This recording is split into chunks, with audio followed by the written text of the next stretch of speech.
I sit in the lotus position, my back straight, eyes half closed, as the gentle dawn breeze caresses my face.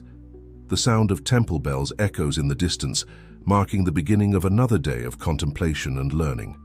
I, a contemporary monk, find myself reflecting on the journey that brought me here, a journey of self-discovery, understanding true value, and how our relationships shape our perception of ourselves. My name is Andrew, which means manly or brave in Greek. Ironically, I spent much of my life far from this state of supreme courage. I grew up in a loving family, but always felt something was missing. It was as if I were an out-of-tune note in a perfect symphony. My parents and siblings loved me, of that I had no doubt, but I often felt invisible, as if my presence were merely an option and not a necessity. I vividly remember the day when this feeling reached its peak. It was my older sister Sarah's 18th birthday. The house was full of guests, the air permeated with the aroma of home-cooked food and the sound of cheerful laughter. I had spent weeks planning a special gift for her, a handmade photo album documenting our childhood together, each page carefully decorated with memories and loving messages. When it came time to open the presents, I anxiously watched as Sarah unwrapped box after box. There were expensive jewelry from our parents, a new smartphone from friends, fashionable clothes from college classmates. Finally, it was time for my gift. With trembling hands, I gave her the album.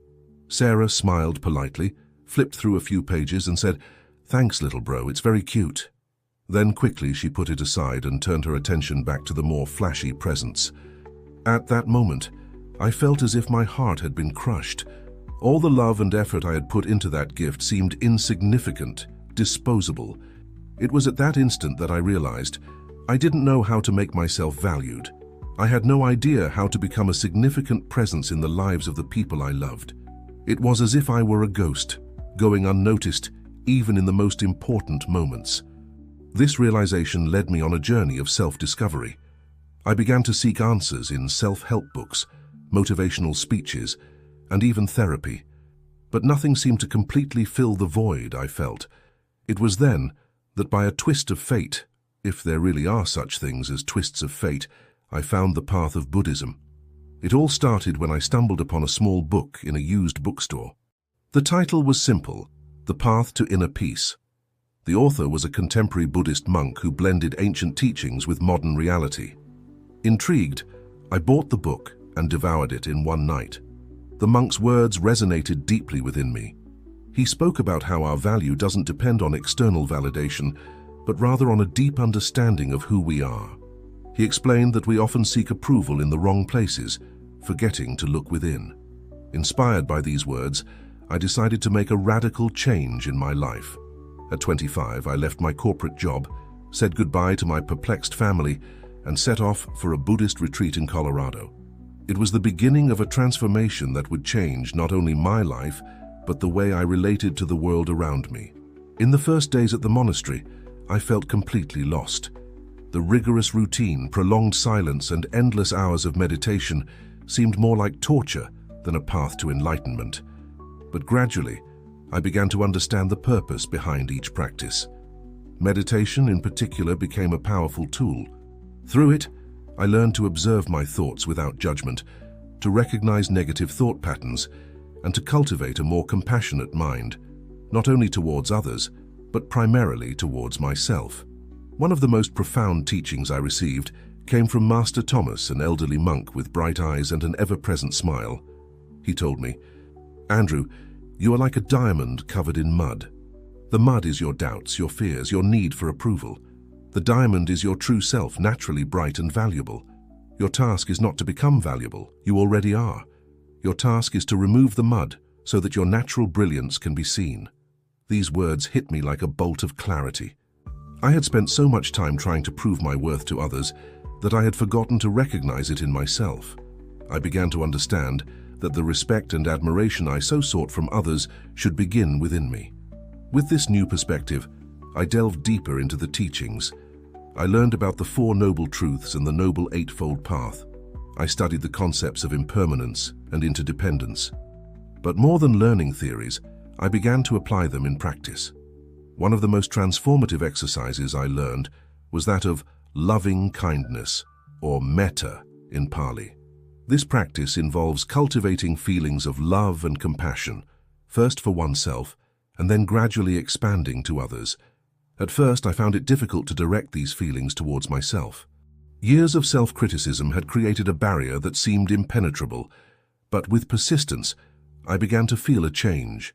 Each morning, before starting my tasks at the monastery, I would sit in meditation and repeat to myself, "May I be happy.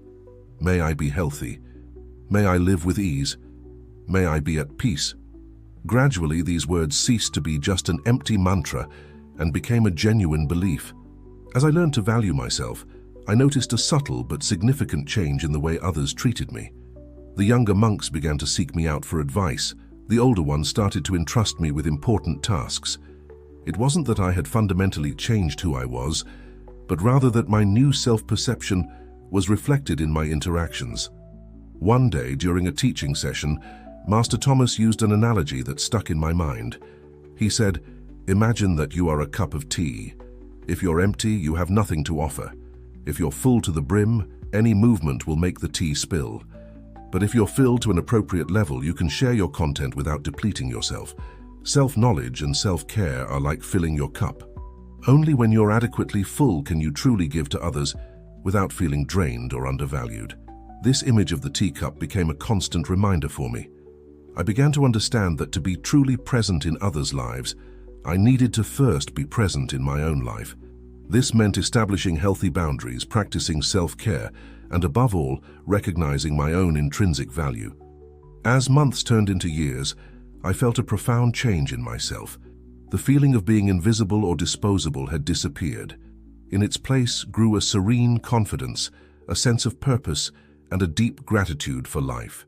It was at this point in my journey that I began to feel the call to share what I had learned. I realized that my experience could be valuable to others who, like me, struggled to find their place in the world and recognize their own worth. With Master Thomas's blessing, I decided to return to the secular world, not as the insecure young man who had left, but as a contemporary monk, ready to share ancient teachings in a way relevant to the modern world. Before I left, Thomas gave me one last piece of advice.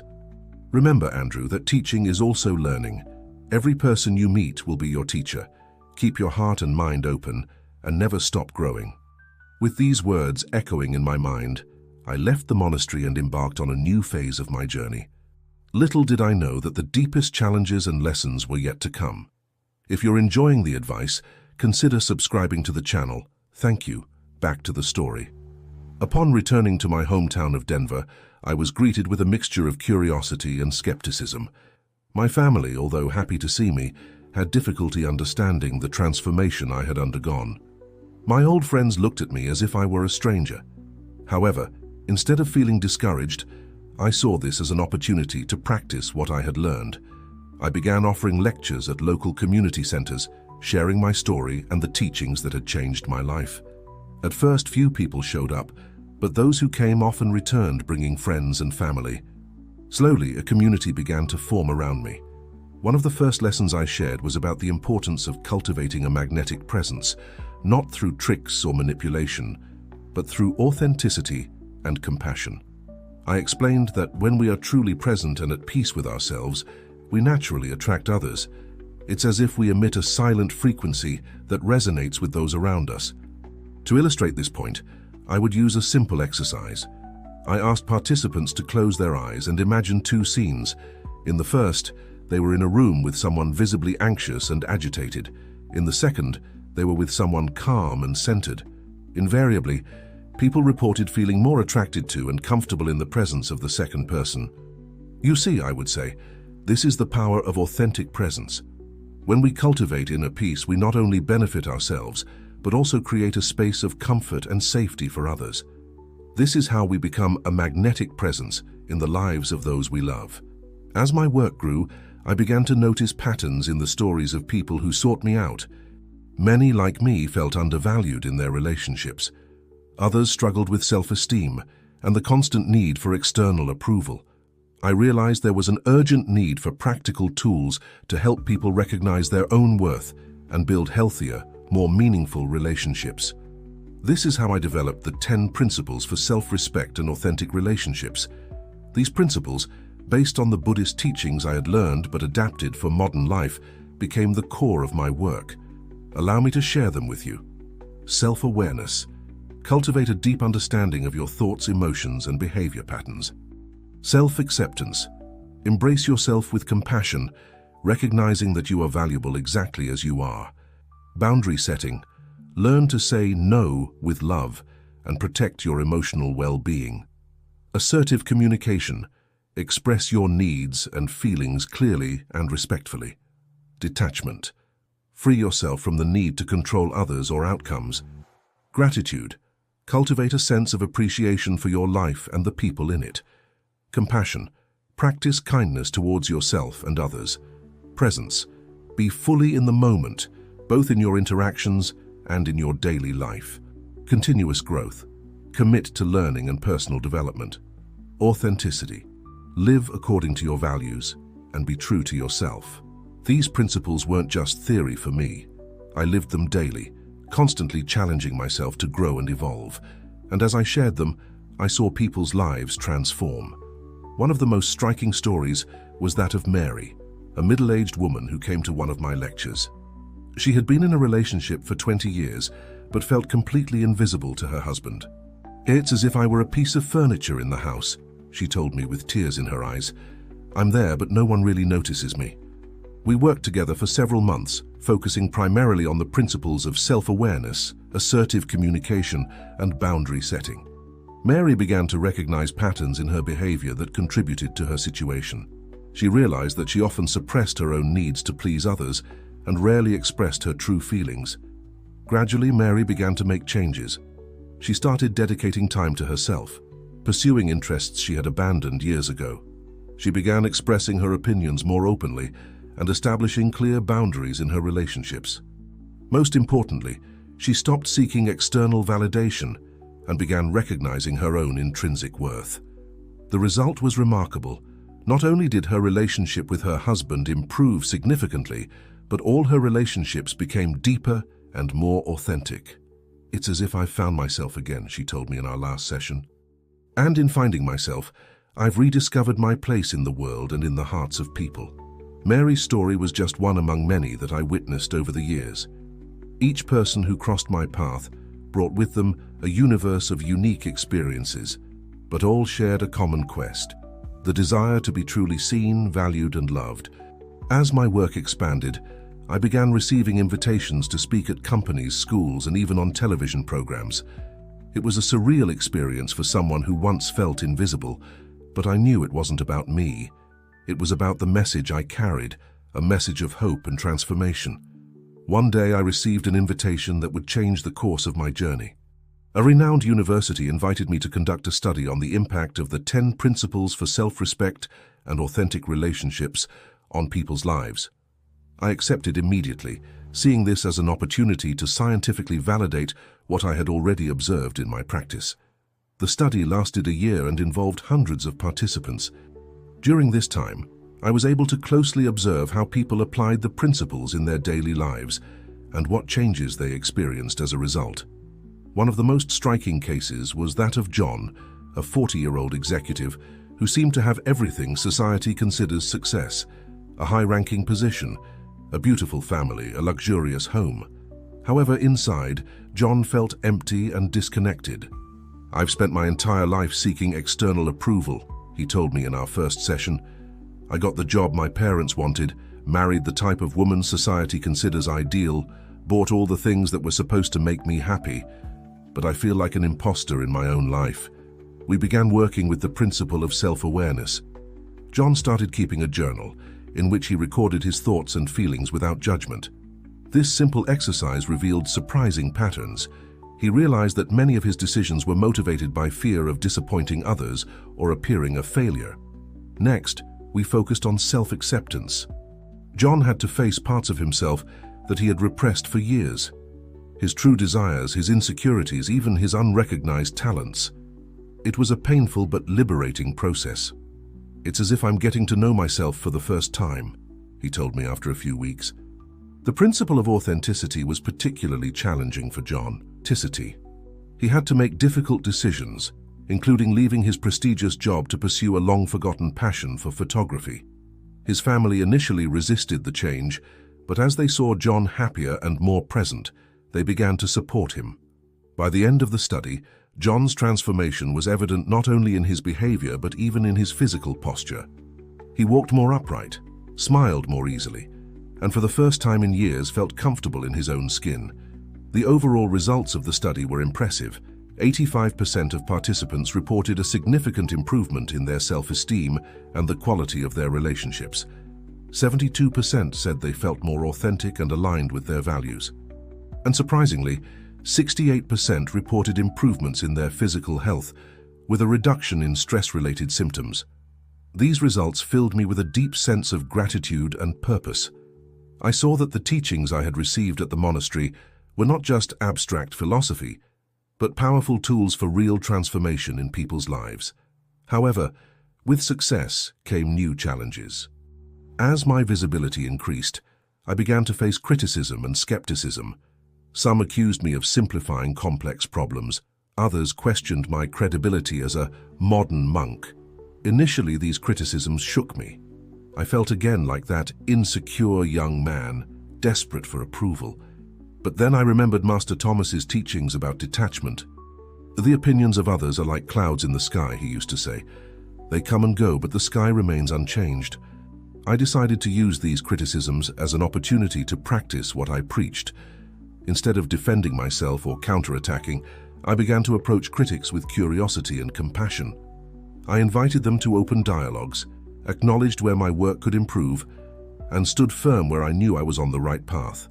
This approach not only disarmed many of my critics, but also deepened my own understanding and the effectiveness of my work. It was during this period of challenge and growth that I received news that deeply shook me. My sister Sarah, the same one whose 18th birthday had been a turning point in my life, was going through a difficult divorce and struggling with depression. Immediately, I felt the impulse to run to help her. But then I remembered another valuable teaching. Sometimes the most powerful way to help someone is simply to be present, without trying to fix or change anything. I returned to my hometown and spent several weeks with Sarah. I didn't offer unsolicited advice. I didn't try to fix her situation. Instead, I practiced compassionate listening. I let her express all her pain, anger, and fear without judgment. Gradually, I saw a change in Sarah. She began to open up, not just to me, but to herself. One day, as we walked together in the park, she suddenly stopped and said, "You know, I've always envied you. Even when we were children, you seemed to have an inner strength that I never had. Now I understand that this strength is in all of us. We just need to learn how to access it." Her words deeply moved me. I realized that my journey had not only transformed me, but was having a ripple effect on my family and beyond. That night, sitting on the porch of our childhood home, Sarah and I had a conversation that had long been pending. We talked about the past, about the times we didn't value each other, about the wounds we carried without realizing it. "Remember that photo album you gave me on my 18th birthday?" Sarah suddenly asked. I felt a lump in my throat. "Yes, I remember. I've kept it all these years," she said, getting up to go fetch it. When she returned, she carefully opened the album. The pages were a bit yellowed, but the photos and messages remained intact. In the most difficult moments of my marriage, I would look at this album. It reminded me that no matter what happened, I would always have this unconditional love. Tears silently rolled down our faces as we flipped through the album together, reliving memories and reconnecting in a way we hadn't done in years. It was at this moment that I realized a profound truth. The value we seek in others is often already there, just waiting to be recognized. Sometimes, all we need to do is open our eyes and our hearts to see it. In the days that followed, Sarah and I worked together on the 10 principles. Seeing her flourish, regaining her confidence, and rediscovering her own strength was one of the most rewarding experiences of my life. Before leaving, I promised Sarah that we would be more present in each other's lives from then on. Not just as siblings, but as friends and mutual supporters in our journeys of personal growth. Back to my work routine, I felt renewed and inspired. The experience with Sarah had reminded me why I started this journey in the first place, to help people recognize their own worth and build more authentic and satisfying relationships, I decided it was time to expand my reach even further. With the help of a small team, I began developing an online course based on the 10 principles.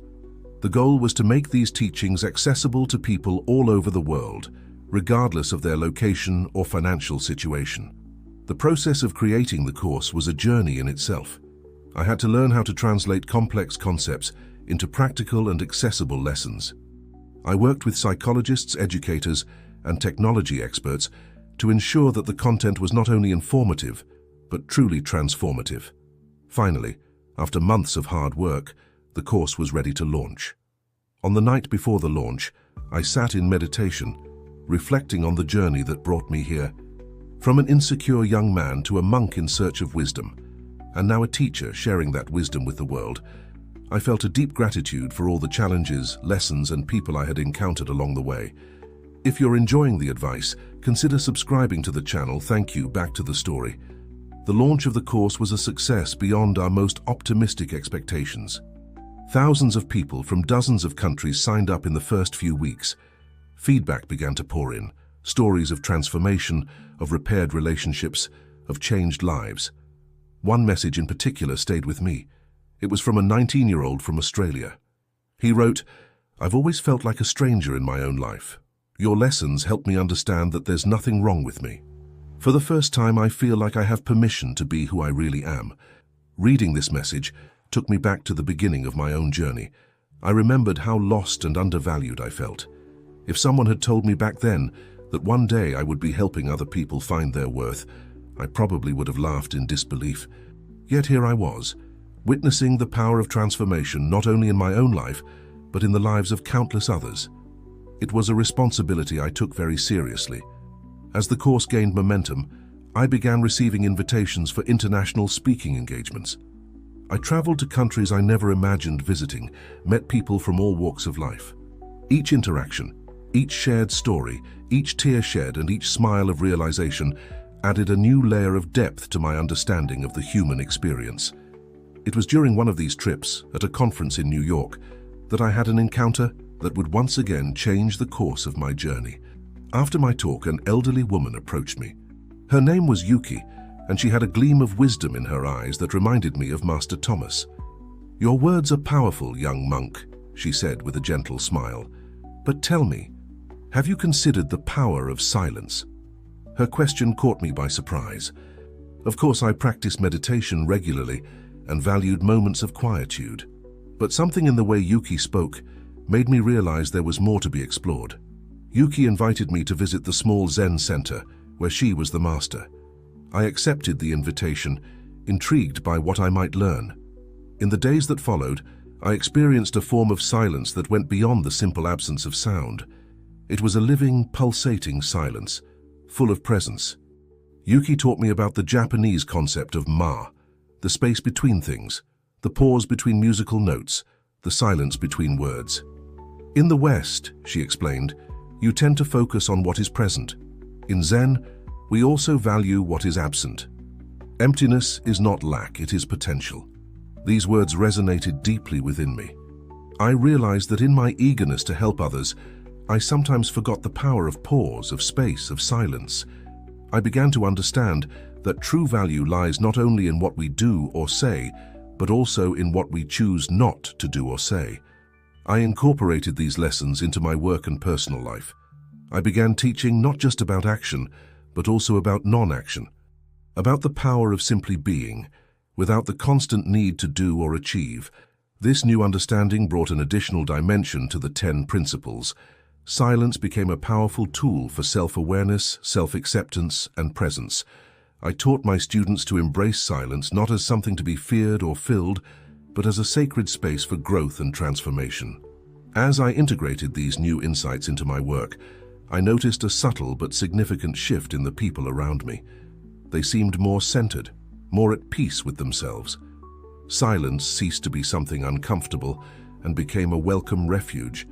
It was in this state of inner quietude that I received the news that would once again change the course of my journey. Master Thomas, my mentor and spiritual guide, was gravely ill. He had asked to see me. Without hesitation, I packed my bags and set off for Colorado. The journey back to the monastery where my journey had begun was a surreal experience. Each familiar landscape, each smell, each sound brought with it a wave of memories and emotions. When I finally arrived at the monastery, I was immediately taken to Thomas's room. He was lying on his simple bed, his body frail, but his eyes still shining with the same wisdom and compassion I remembered. "Ah, Andrew," Thomas said with a weak but warm smile.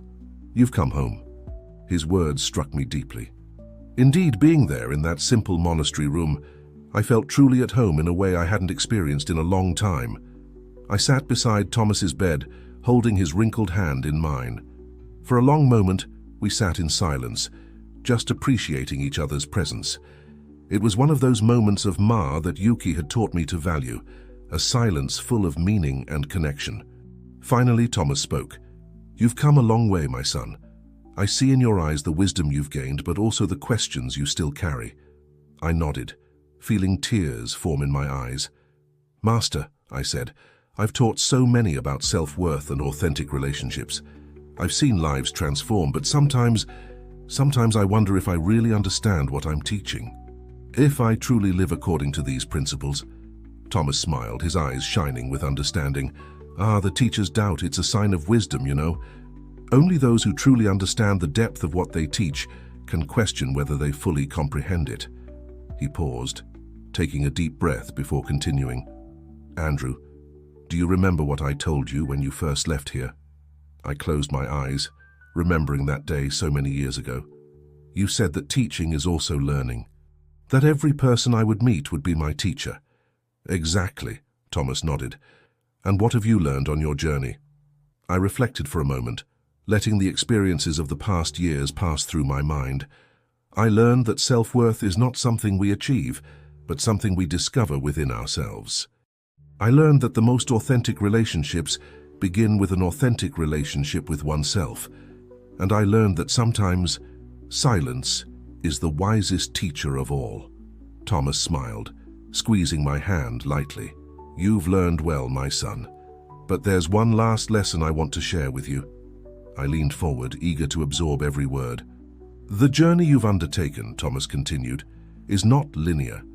There is no endpoint where you can say, 'Now I understand everything.' It's a constant cycle of learning, teaching, questioning, and growing. And it's in this cycle that true wisdom resides." His words resonated deeply within me. I realized that my doubt was not a sign of failure, but an integral part of the process of continuous growth. "Remember, Andrew," Thomas went on, his voice now almost a whisper, "the true home is not a physical place. It's not this monastery, nor your hometown, nor any other place in the world. The true home is the space of peace and acceptance that you cultivate within yourself. It's from this place that all the love, all the wisdom, and all the value you share with the world flows."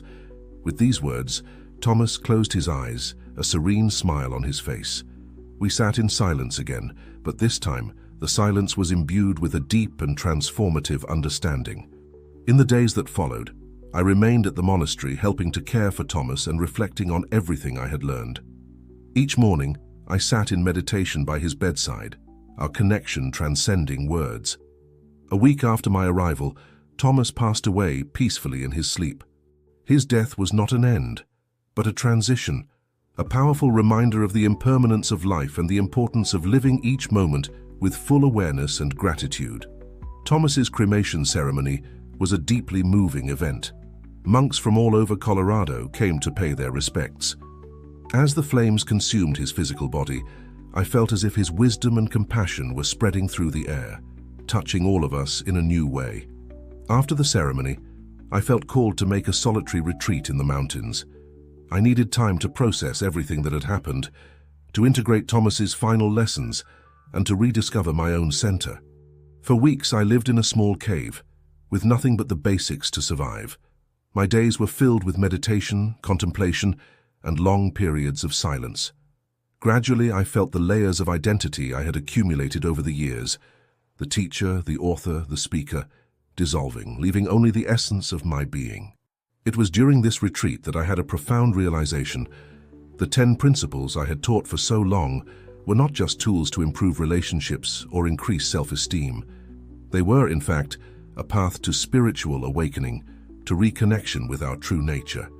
With this renewed understanding, I felt called to return to the world and share this deeper perspective. But this time, it would not be as a teacher who has all the answers, but as a fellow traveler sharing experiences and discoveries. As I descended from the mountains, I was greeted by a surprise. A group of my most dedicated students had come to Colorado to meet me. Among them were Mary, John, and to my surprise and joy, my sister Sarah. Seeing them there, their faces radiant with love and support, made me realize that the true test of any spiritual teaching is not in beautiful words or mystical experiences, but in how we transform our relationships and our presence in the world. In the days that followed, I shared with them my new insights. Together, we explored a deeper understanding of the 10 principles, seeing them not just as tools for personal growth, but as portals to expanded consciousness and a deeper connection with the whole. If you're enjoying the advice, consider subscribing to the channel. Thank you. Back to the story. It was during these discussions that the idea of creating a retreat center emerged, a place where people from all backgrounds could come to explore these truths for themselves, to find their intrinsic value, and to learn to live with authenticity and compassion. The process of creating this center became a journey in itself. We chose a tranquil location in the mountains, not too far from a small town. We wanted the center to be accessible, but also to offer the kind of quietude necessary for deep introspection. Building the center was an exercise in practical application of the principles we taught. We worked in harmony with nature, using sustainable materials and eco-friendly construction techniques. Each decision was made with full awareness, considering not only functionality, but also the energetic and spiritual impact. As the center took shape, we began developing programs that integrated the 10 principles with mindfulness practices, bodywork, creative expression, and community service. We wanted to offer a holistic approach that not only taught concepts but allowed people to fully embody them in their lives. The day of the center's inauguration arrived, and with it, a new phase of my journey, and the journey of all involved. As I watched people arriving, their faces full of expectation and hope, I felt a wave of gratitude for everything that had led me to this moment. That night, sitting in a circle with our first group of participants, I shared the story of my journey, from the insecurities of youth through the years at the monastery to the realizations and challenges of sharing these teachings with the world. I spoke about Thomas, about Yuki, about every person who had been a teacher for me along the way. Each of you, I said, looking into the eyes of each person in the circle, carries within you a unique wisdom. We are here not just to learn from each other, but to awaken together to the truth of our intrinsic worth and our fundamental interconnectedness. In the months and years that followed, the center became a beacon of transformation. People from all parts of the world came to participate in our programs, each bringing their own story, their own struggles, and their own discoveries. I saw stressed executives regain their inner peace, couples on the brink of divorce rediscover love, confused young people find their purpose. But more importantly, I saw people from all backgrounds reconnect with their intrinsic value and learn to live from that place of authenticity and compassion. One day, as I walked through the center's gardens, I came across a young woman sitting alone, silent tears running down her face.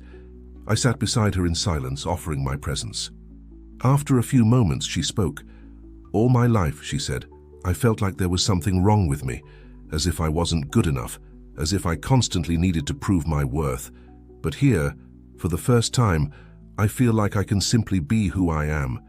And it's liberating." Her words reminded me of myself so many years ago, and I felt a wave of compassion and connection. "You've always been good enough," I said softly. "You've always had worth. Sometimes we just need a safe space to rediscover that truth." As we sat there, sharing that moment of mutual understanding, I felt a deep sense of fulfillment. Not because I had fixed something in her, for that was never the intention, but because I had been able to create a space where she could heal and discover herself. As the sun set, painting the sky with vibrant colors, I reflected on the journey that brought me here. From an insecure young man to a monk in search of wisdom, from an eager teacher sharing what he had learned to a fellow traveler, always learning, always growing. I realized that true value doesn't lie in being perfect, nor in having all the answers. It lies in the courage to be authentic, in the willingness to face our fears and insecurities, and in the ability to reach out to others with compassion and understanding. The center we had created was not just a physical place, but a reflection of the inner space that each of us can cultivate, a space of acceptance, of growth, of true connection. And so my journey continues. Each day brings new challenges, new lessons, new opportunities to practice what I teach and to learn from those who cross my path. There is no definitive happy ending, for life is an ongoing process of discovery and transformation. But there are moments, like that sunset in the garden, when I feel a deep peace and gratitude. Moments when I recognize that, despite all the doubts and struggles, I am exactly where I need to be, doing exactly what I need to do. And in these moments, I remember Thomas's words: "The true home is the space of peace and acceptance that you cultivate within yourself. In this inner space I find my true worth. And it is from this place that I continue my journey, always open, always learning, always growing." And so, dear reader, I end this story not with an end, but with an invitation for you to also embark on this journey of self-discovery and self-valuation. Always remember, your worth is intrinsic, your light is unique, and the world needs your authenticity. May you find your true inner home, and from that place may you shine your light to the world.